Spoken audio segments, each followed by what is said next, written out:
ಕಾರ್ಯಕ್ರಮದ ಬಗ್ಗೆ ಕೇವಲ ಒಂದು 2 ನಿಮಿಷ ಮಾತಾಡ್ತೀವಿ ಅಷ್ಟೇ. ಏನಪ್ಪ ಅಂತಂದರೆ 1831ರಲ್ಲಿ ಜನವರಿ 3ರಂದು ಈ ತಾಯಿ ಏನಪ್ಪ ಅಂತಂದರೆ ಮಹಾರಾಷ್ಟ್ರದ ಸತಾರಾ ಜಿಲ್ಲೆಯಲ್ಲಿ ಜನ್ಮ ತಾಳಿದರು. ಇವರು ಯಾರೂ ಅಲ್ಲ, ಜ್ಯೋತಿಬಾಬಾಯಿ ಫುಲೆ ಅವರ ಧರ್ಮಪತ್ನಿಯಾಗಿದ್ದರು. 13ನೇ ವಯಸ್ಸಿನಲ್ಲೇ ಇವರಿಗೆ ಮದುವೆ ಆಗ್ತಾರೆ.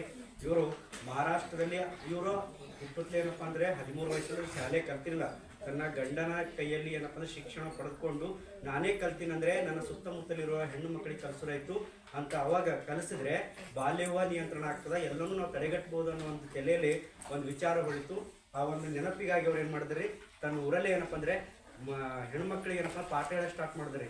ಇದನ್ನು ಕಂಡಂತ ಪಾಠ ಹೇಳ್ತಿರೋದು ಅಲ್ಲೇ ಒಂದು ಖಾಸಗಿ ಶಾಲೆಯಲ್ಲಿ ಶಿಕ್ಷಕಿಯ ಆಯ್ಕೆ ಆದರು. ಇದು ವಿರೋಧವನ್ನು ಮಾಡಿದ್ರು, ಅವ್ರ ಧರ್ಮ ವಿರೋಧನ ಮಾಡಿದ್ರು. ಅಲ್ಲಿ ಜನ ಏನು ಮಾಡಿದ್ರಿ, ಹೆಣ್ಮಕ್ಳು ಈ ರೀತಿ ಹೊರ ಬಂದು ಹೇಳೋ ಹಾಗಿಲ್ಲ, ಇದು ತಪ್ಪು ಅಂತ ವಿರೋಧನ ಮಾಡಿ ಅವ್ರಿಗೆ ಟೀಕಿಸ್ಲತ್ತರು. ಕಲ್ಲು ಹೊಡೆತ, ಸಗಣಿ ಹೊಡೆತ, ಕೆಸರು ಹೊಡೆತವನ್ನು ಮಾಡಿದ್ರು.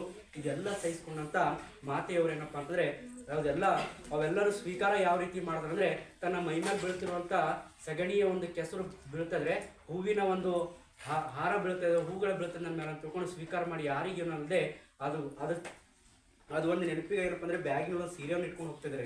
ಯಾಕಂದ್ರೆ ಇವ್ರು ಹೆಂಗ್ರು ಜನರನ್ನ ಈ ರೀತಿ ಮಾಡ್ತಾರೆ ಅಂತ ತಿಳ್ಕೊಂಡು ಕಾಸಿ ಆ ಸೀರೆ ಉಟ್ಕೊಂಡು ಮಕ್ಕಳು ಬರೋಕ್ಕಿಂತ ಮುಂಚೆನೆ ಬಾಗಿಲ ಇದು ಬಲ್ಲಿ ನಿಂತು ಆ ಸೀರೆಯನ್ನು ಚೇಂಜ್ ಮಾಡ್ಕೊಂಡು ಕಾಸಿ ಮತ್ತು ಯಥಾ ರೀತಿಯ ಪಾಠವನ್ನು ಮಾಡ್ತಿದ್ರು.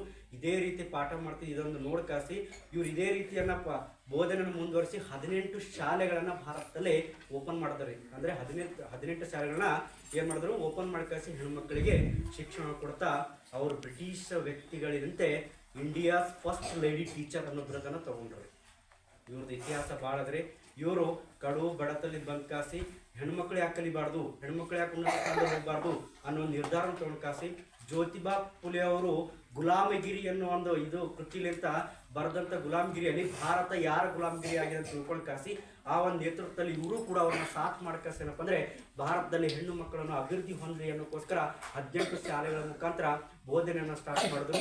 ಅದಕ್ಕೆ ಇವ್ರನ್ನ ಭಾರತ ಪ್ರಥಮ ಶಿಕ್ಷಕಿ ಅಥವಾ ಗುರುಮಾತೆ ಅಂತ ಕೂಡ ಕರೀತಾರ, ಅಕ್ಷರದ ಅವ್ವ ಅಂತ ಕೂಡ ಕರೀತಾರ.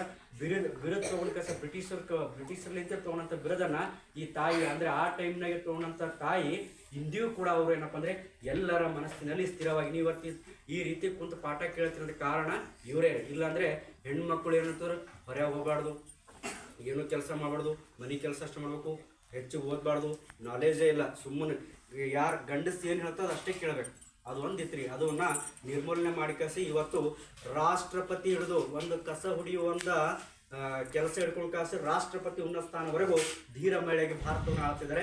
ಅದಕ್ಕೆ ಪ್ರೆಸೆಂಟ್ ಕೂಡ ಏನಪ್ಪ ಅಂದರೆ ದ್ರೌಪದಿ ಮುರ್ಮು ಅವರು ಮಹಿಳೆಯಾಗಿ ಏನಪ್ಪ